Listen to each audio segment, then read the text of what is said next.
Саламатсыздар, урматтуу мекендештер, баарыңыздарды менин YouTube каналымда видеодон көрүп турганымдан аябай кубанычтамын. Бүгүнкү видеодо биз Россияга аттанып жаткан, Россияга барам деп жаткан мекендештерге атайын туура кеңеш берүү үчүн тартып жатам. Бул видеодо урматтуу мекендештер, Россияга барганда алгачкы күндөрү, алгачкы айлары кайсыл документтерди туура жасашыбыз керек, кайсыл документтерди, кайсыл мыйзамдарды билишибиз керек, чтобы тез арада реестрге түшүп, андан ары Россиядан выдворение болуп кетпөө үчүн эмне кылышыбыз керек деген суроого так мыйзамдын негизинде жооп беребиз. Андыктан бул видеону аягына чейин көрөбүз. Жана видеого лайк басып, каналга подписаться болуп, ушул видеону башка мекендештерге, группаларга таратып коесуздар деген ойдомун. Себеби бүгүнкү видеодо дагы пайдалуу кеңештер айтылмакчы. Мени көпчүлүгүңүздөр таанып калдыңыздар. Менин атым Кубатбек Орозов, Россияда миграционный консультант. Тааныбагандар үчүн өзүмдү тааныштырып кетейин. Бүгүнкү видеодо дагы акыркы 3 жылда алган Россиядагы мигранттар менен иштешкен тажрыйбамды эске алып, көптөгөн кеңештерди айтылмакчымын. Жана мен азыркы бүгүнкү чыгара турган видеодо бир гана Россиянын ичинде аткара турган иштерди, аткара турган мыйзамдарды айтпастан, Россияга жетерде дагы кандай даярдыктар көрүш керек, ошол тууралуу да айтып кетмекчимин. Жана өзүңүздөр билгениңиздей, мен эч кандай посольство менен, эч кандай диаспора менен же кайсы бир фонд менен, кайсы бир уюм менен эч кандай тиешем жок. Мен жеке өзүм чыккам жана өзүм ушундай маалыматтарды топтоп, өзүм элге жардам берип келем. Жана алдыда максаттарым бар. Консультация жаатында, урматтуу мекендештер, ушундай көйгөйлөрдү чечүү жана силерге керектүү, пайдалуу сервистерди чыгаруу. Жакын арада биз сиздерге ошол сервистерди дагы презентация кылмакчыбыз. Негизинен Россиянын ичинде депортация, выдворение болуп, нарушение кылган көптөгөн мекендештер менен сүйлөшүп келем. Алардын айткан нерсеси мен ушул нерсени билбеп жүрөм мурдураак. Эгер ушул нерсени мурун билсем, ушул нерселерди аткарбайт элем деп айтышат. Ошондуктан мен бүгүнкү видеонун биринчи этабында айтыла турган сөз бул Россияга жеткичекти анамдан даярдык көрүшү. Жана урматтуу мекендештер, ким Россияга барам деп жаткан болсо, независимо сиз Россияда 10 жыл жүрүп келдиңизби, 5 жыл жүрүп келдиңизби, же эми биринчи баратасызбы, Россияга жеткичекти ишке ашыра турган аракеттерди айтып кетейин. Бул мен 3 критерийге бөлдүм. Россияга бара турган адамдар ушул 3 критерийге соответствовать этиш керек. Айтканда ушул критерийге туура келиш керек. Биринчи критерий, урматтуу мекендештер, бул финансылык критерий. Финансылык критерий силерде чөнтөгүңүздө акча болуш керек. Бул билетке жана Россиянын ичинде минимум 1 айга жашаганга жана тамак ашка акчаңыздар чөнтөгүңүздөрдө болуш керек. Максимум 3 айга даярдап алсаңыздар, ал өзүңүзгө дагы жакшы. Бул жаатта мен ойлойм, биздин мекендештерде аябагында чоң проблема жок. Себеби биз билетке акча табышыбыз мүмкүн, эптеп барабыз. Бул жерде жок дегенде бирөөдөн карыз алып же микрокредитный мөлбулактардан акча алып деле билет алып учуп кете беребиз. Бирок баргандан кийин урук туугандар дагы жардам беришип, квартирадан, тияк бияктан карлашкан учурлар бар. Бул финансылык критерийге көпчүлүгүбүз туура келебиз. Экинчиси закон жана эрежелер. Бул критерийге урматтуу мекендештер көпчүлүгүбүз туура келбейбиз, тилекке каршы. Себеби өзүбүздүн кыргызчылыгыбызга кылып биз законго баш ийбейбиз, закон менен мындай эсептешпейбиз. Жана Россиядагы закондун абалы дагы, Россиядагы мындай эрежелер дагы, өздөрү да орустар дагы бул законго мындай баш ийип, мыйзам менен жашаган мындай өлкө эмес, эл эмес деп айтсам болот. Бирок бизге караганда, кыргыздарга караганда бир аз ал жерде абал закон жаатында жогорурак. Жана ошол закон, эрежелер деген критерийге туура келиш үчүн биздин ушул YouTube каналдарды, видеолорду көрүп турсаңыздар, сиздерге биз закон, эрежелер жаатында айтып турабыз. Үчүнчү критерий, урматтуу мекендештер, психикалык, менталдык деп айтат элем. Бардык мекендештер, сиздер Россияда 10 жыл жүрсөңүздөр дагы, 5 жыл жүрсөңүздөр дагы көпчүлүгүбүз ошол Россияга чыкканда мурунтан илгертен бир ушундай психикалык даярдык көрбөй, ичибизден мындай башка бирөөгө ишенип же өзүбүзгө өзүбүз ишенбестен, өзүбүзгө өзүбүз бир мындай даярданбастан анан барып алабыз да. Даярдык, психикалык, менталдык деген кандай болот? Даярдык бул эгер дин жаатында жакшы билсеңиз, дин жаатында жакшы түшүнсөңүз, ушул биздин алымдардан видеолорун көрүп же жеке молтолор менен жолугушуп, тарбия алып өзүңүзгө анан ошол чет жакка баратат элем, эмне кылыш керек деп ушундай бир сабыр, өзүнү кармоо, бирөө менен урушпоо, бирөөдөн бир нерсени күтпөө, бир нерсе уурдоо, ошого окшогон бир кеңештерди алып чыксак, мен ойлойм, психикалык, менталдык жактан даярдык көрсөк дагы бизде чет жерге барганыбызда бул нерсе бизге чоң жардам берет. Мен көрүп жатам көпчүлүк мекендештерди, көпчүлүк ошол Россияда жергиликтүү калк, орус калкы биздин ошол жүрүм турумубузга нааразы, ашыкча диндешип кеткенибизге дагы нааразы. Жана биздин кийингенибизден баштап өзүбүздү көчөдө алып жүрүү, телефондо сүйлөшүү, окшогон майда барат нерселерге дагы биз азыркы күндөн баштап көңүл буруп башташыбыз керек. Себеби азыркы Россиядагы интернеттеги жек көрүүлөрдүн түпкү себеби бул биздин жүрүм турумубузга байланыштуу. Жүрүм турумубуз биздин психикалык, менталдык состояниябызга, өзүбүздүн деңгээлибизге жараша болуп жатат. Ошондуктан мен дагы бир жолу баардык мекендештерге айтып кетерим. Ушул мен айтып кеткен үчүнчү критерий психикалык, менталдык жакка дагы маани берип коюңуздар. Ал эми саморазвитие менен заниматься эткен биздин жаштарга же чоңдор болсо да айтып кетилем, ушул мотиваторлордун, психологдордун дагы видеолорун көрүп коюуга мен кеңеш берем. Бул нерселер сиздерге Россияга чыкканыңыздарга сөзсүз жардам берет. Анан дагы бир кеңеш, урматтуу мекендештер, Россияга баргандан возрастыңар чоңбу, кичинеби, мына азыркы 26-жылдан, 27-жылдан баштап Россияга барганда каражатыңыздар жеткен болсо, окууга тапшырып койгонго, жогорку окуу жайга тапшырып койгонго аракет кылыңыздар. Бул сиздерге сөзсүз түрдө келечекте чоң жардам тиет. Россияда закону жүрүш үчүн дагы, законду иштеш үчүн дагы, жана өзүңүздү өнүктүрүш үчүн дагы бул Россиядагы билим алуу сизге аябагандай чоң жардам берет. Эми Россияга барып кондуңуздар дейли, Россиянын Москва шаарыбы же башка областынабы барып погранслужбадан өткөнүңүздөрдө силерге миграционный карта берет. Миграционный карта толтуруп жатканыңыздарда сөзсүз түрдө фамилия, атыңыздар, туулган жылыңыздар, паспорттун номерлери, ошондой эле сел визага обязательно көңүл бурабыз. Сел виза дегенде, мекендештер, көпчүлүгүбүз бала чакабыз менен барабыз. Мисалы үчүн семьяда көбүнчөсү эркек күйөөсү иштейт, аялы үйүндө отурат, бала чакасын карайт да.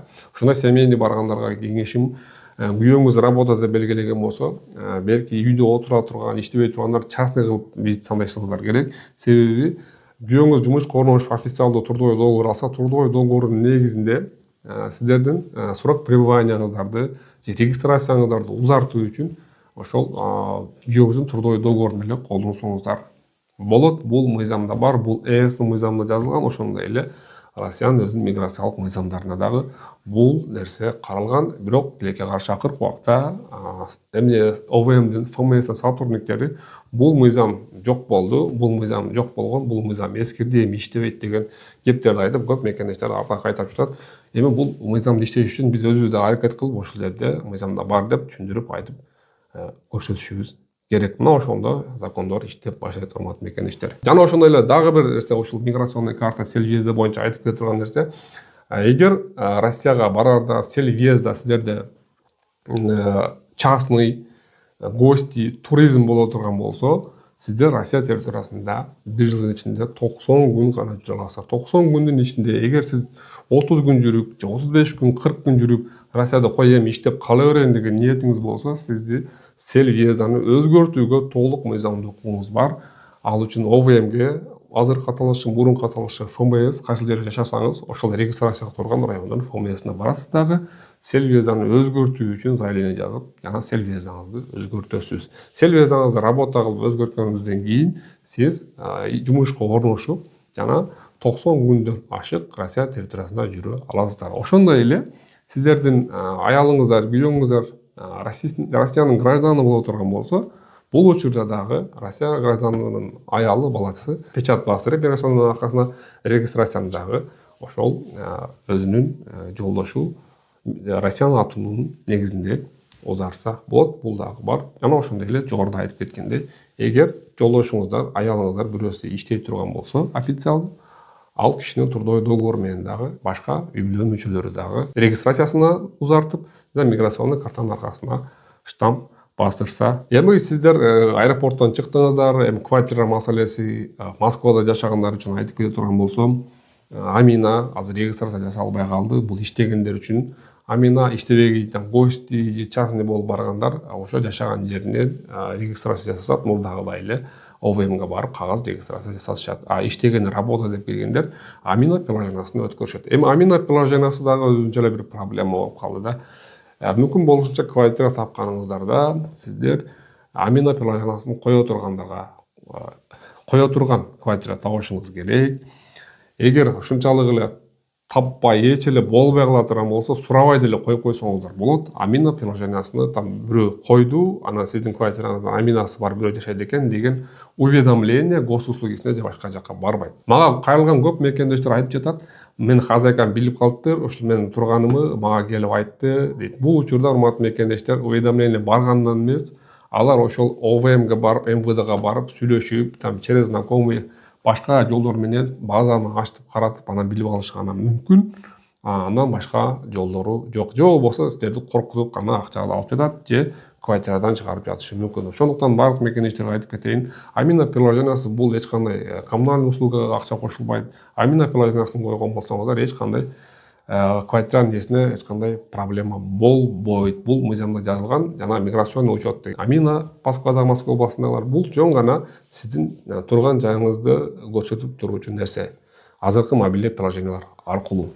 Амина приложениясын установка кылуу боюнча дагы айтып кетейин. Амина приложениясын установка кылууну билесиздер, биринчи скачать кылабыз Рус Store'дон же App Store же болбосо Play Market'тен скачать кылабыз Аминаны.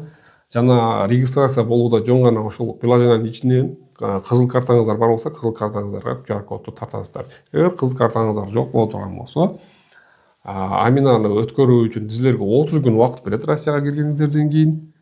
30 күндүн ичинде сиздер Аминаны өткөрсөңүздөр болот. Сиздерди эч ким бир жумада өткөрдүп, эч ким сиздерди заставить эткенге акысы жок. Сиздерде Амина өткөргөнү Россияга киргенден кийин 30 күн убактыңыздар бар. Жана ошондой эле азыр учурда кагаз регистрация менен жүргөндөргө да айтып кетейин. Кагаз регистрация менен жүргөндөр, сиздер кагаз регистрациядагы срок бүткөндөн кийин дагы 30 күн убактыңыздар бар мыйзам боюнча. 30 күндүн ичинде Амина приложениясына өтсөңүздөр болот. Демек 30 күндүн ичинде сиздерге просрок деген нерсе каралбайт. Ошондуктан ушул нерсеге дагы маани берип коюңуздар. Андан кийин Россияга биринчи жолу баргандар, ошол квартирага барганыңыздардан кийин баягыдай эле 30 күн сиздерде Амина өткөрүүгө убакыт берилет. Эгер Амина биринчи жолу барган болсоңуздар, сиздер мурун Сахаровдон өтпөгөнсүздөр, сиздерде кызыл карта жок. Сиздер түз эле Сахаровага барып, отпечатки пальцев, фотографиядан өтүп, медосмотрдан өтүп, кызыл картаны алып, андан кийин жашаган жериңиздерге Амина установка кылып регистрация болсоңуздар болот. Ал эми башка областта жашагандарга мурдагыдай эле эрежелер, ошол барганыңыздардан кийин 30 күн ичинде кагаз регистрация кыласыздар жана 90 күндөн кийин кагаз регистрацияны узартасыздар. Сиздерге Амина тиешеси жок. Жана башка областта жашагандар дагы эгер штамп баспай жаткан болсо, миграционный картанын аркасынан бул нарушение, бул биринчиде силердин нарушениеңиздер. Сөз түрдө штамп бастырганы аракет кылыңыздар. Москвада жашагандар болсо, алар билип калышты бардыгы. Бир гана Амина көтөрүп жүрүп, жана миграционный картанын аркасынан штамп бастырып жатышат.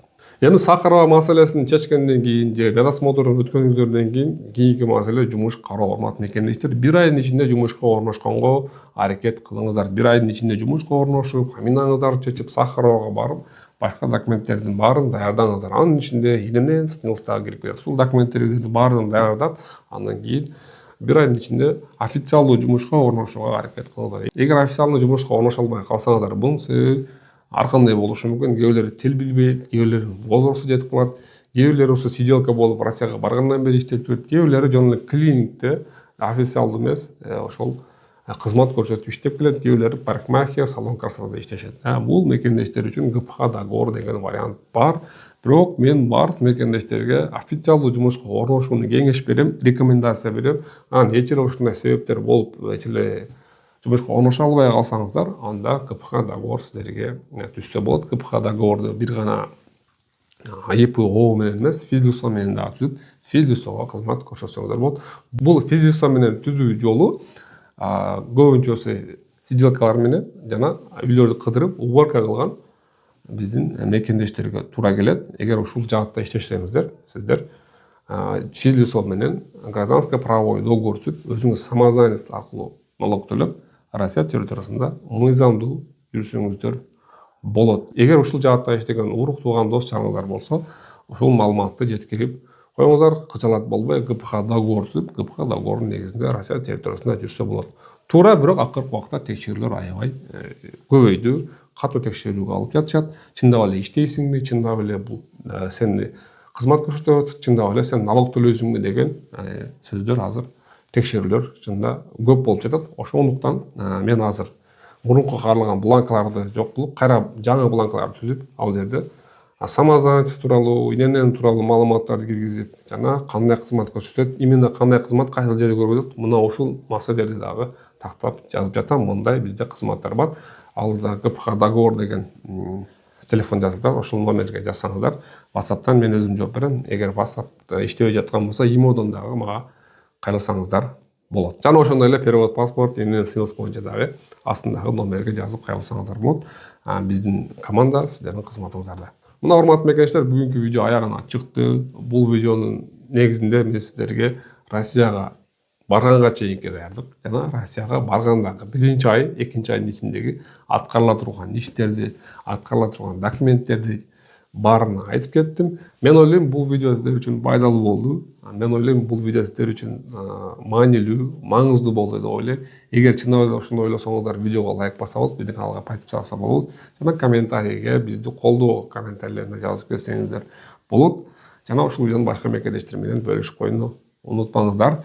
Кийинки видеолорубузда эми 3 айдан кийинки этапта кайсыл документтерди жасашыбыз керек, жана ошол 3 айдан кийин кандай кыйынчылыктарга биздин мекендештер туш болот, жана Россиядагы жаңылыктар боюнча ушул кийинки видеолорубузда силерге кеңири айтып бермекчибиз. Андыктан ошол видеолорду жолугушканча сак саламатта туруңуздар.